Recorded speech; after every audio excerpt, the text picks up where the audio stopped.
Hello and welcome back or to the channel if you are new. I am a third year medical student at the University of Pécs, and I'm filming this video because someone actually reached out to me on Instagram who watched one of my previous videos, and he asked me if I could please do a video on the accommodation situation in Pécs.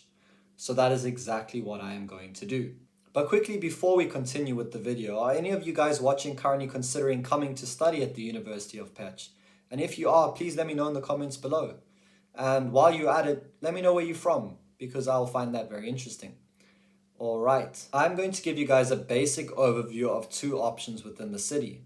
One of those options will be the various dormitories that we have within the city, and then the second option will be apartments suitable for students. I personally recommend that you stay in one of the dormitories in your first semester, and I am going to tell you why.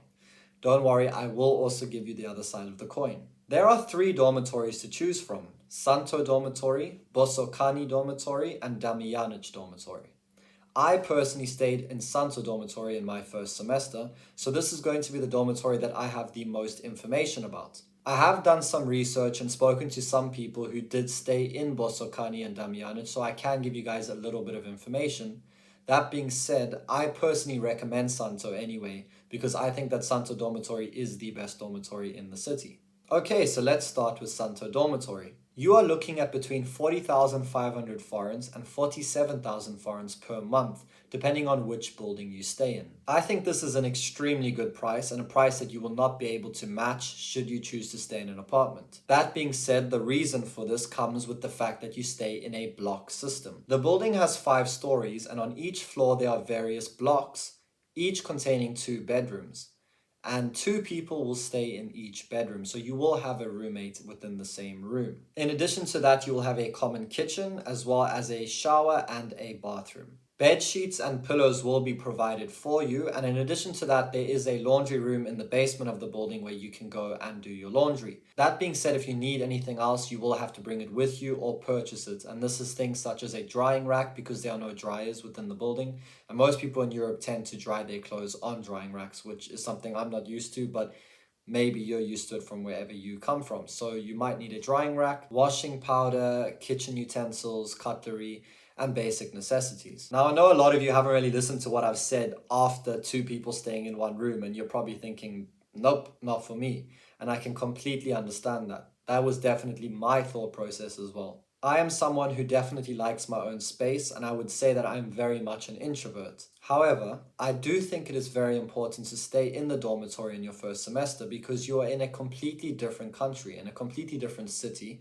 and you might not know anyone. So this will give you the best foundation to meet as many people as possible. You might also be thinking that that is all good and well, but what if I have a roommate that I just do not get on with and the whole thing just seems like a complete mess? Well, look, these issues do come up, and it's not set in stone. There are ways that you can go about changing rooms. And that is actually a situation that I found myself in, because the dormitory actually made an admin mistake and they put me in the room with a girl without knowing. And let's just say she had a very unpleasant surprise when I walked in the door. I don't see myself as a very intimidating person, and I try my best to be very respectful, but she was very uncomfortable, and it was definitely a very big situation. That being said, we managed to organize with the reception for me to sleep in another room for that night before we could kind of make a more permanent fix. And the story doesn't end there.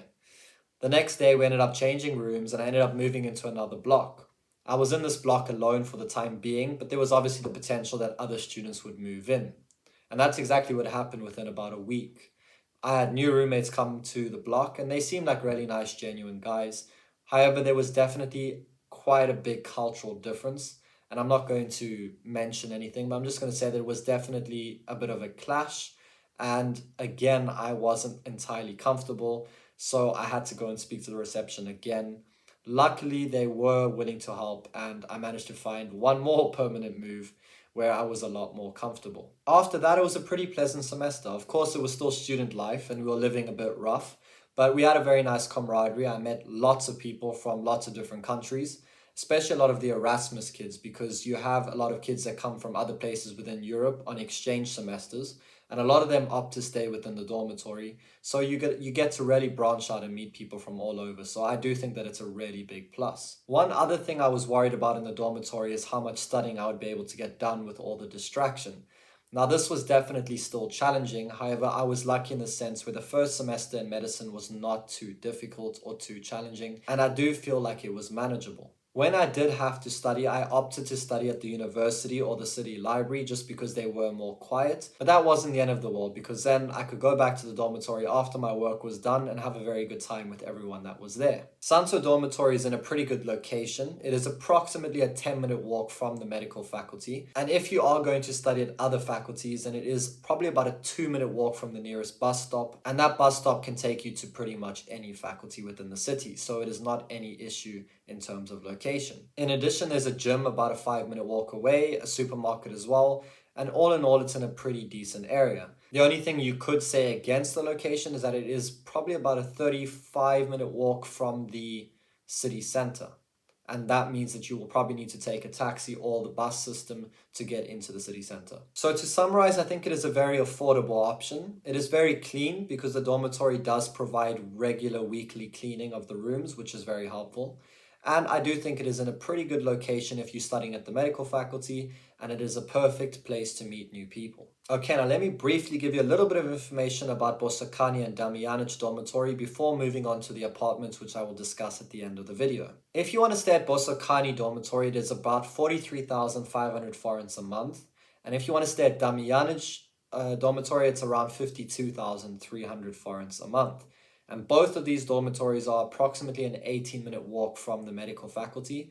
Again, not too far from bus stops if you do study at other faculties or are looking to get to the city center. Both of these dormitories are pretty similar in setup to Santo Dormitory in the sense where they also have a block system with 2 people in each room, 4 people sharing each block. That being said, they do not have a common kitchen in each block. There is 2 kitchens per floor, so it is a little bit more difficult for you to cook. In addition to that, the rooms are slightly smaller than what you would see in Santo Dormitory. The other thing I forgot to mention when I was discussing Santo Dormitory is apparently there are study rooms within the building. When I was there, it was COVID season, so they claimed that the study rooms were locked and we did not have access to them. And I did do research on Bosokani and Damjanic, and I didn't see that they had the option for any study rooms. So that might also be a small benefit if you were to choose Santo Dormitory. Okay, so the last bit of information before we move on to the apartments is basically how do you apply for the dormitories.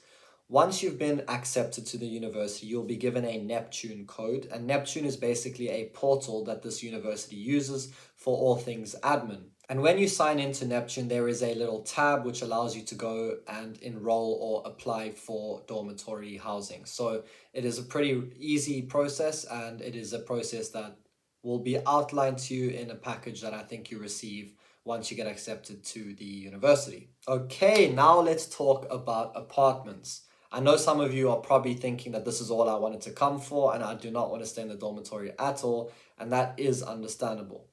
I personally stayed in the dormitory for that 1 month or 1 semester, like I said, and then I moved into an apartment, which I am currently in right now. I have to admit that I'm very happy that I made the decision to move into an apartment from my 2nd semester onwards, as the workload definitely increased, and I can definitely see that it is a lot more helpful to live alone and have my own space to study and also to recharge the batteries when I am really exhausted and not in the mood to talk to people. I stay in a studio apartment. It is 35 square meters, and I pay right now around 110,000 forints a month without utilities.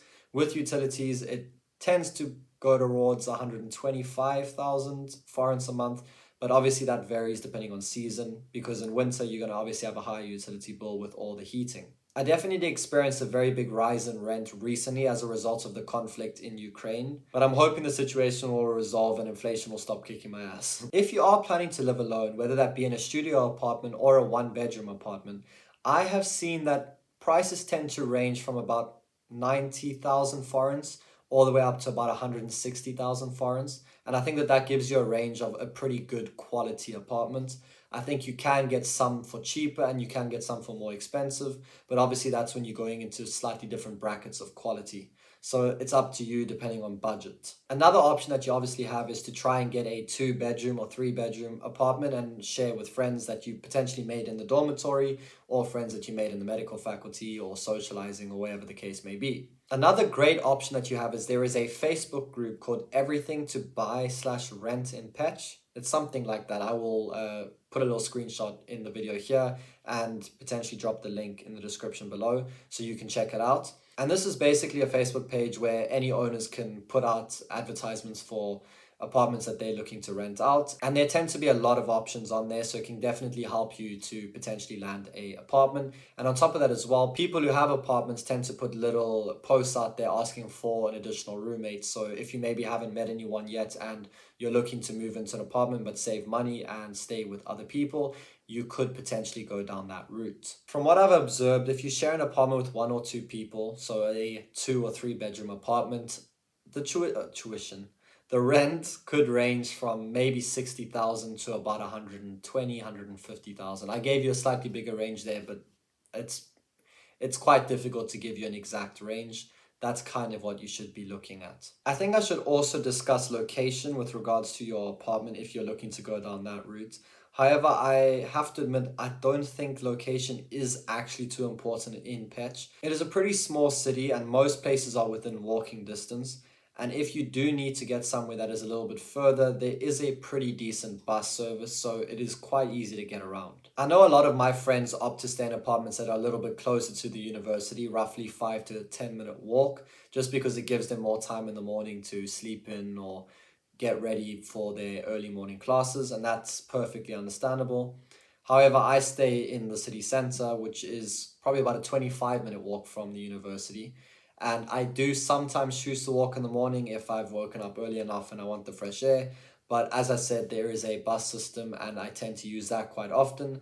There is a bus stop that's maybe about 5 minutes from me, and I just take that and it gets me to the university in time for my 8 a.m. classes, which is very helpful. Okay, I hope this video was helpful. I did keep it quite brief, but I believe I gave you the key points that you would need to kind of get started.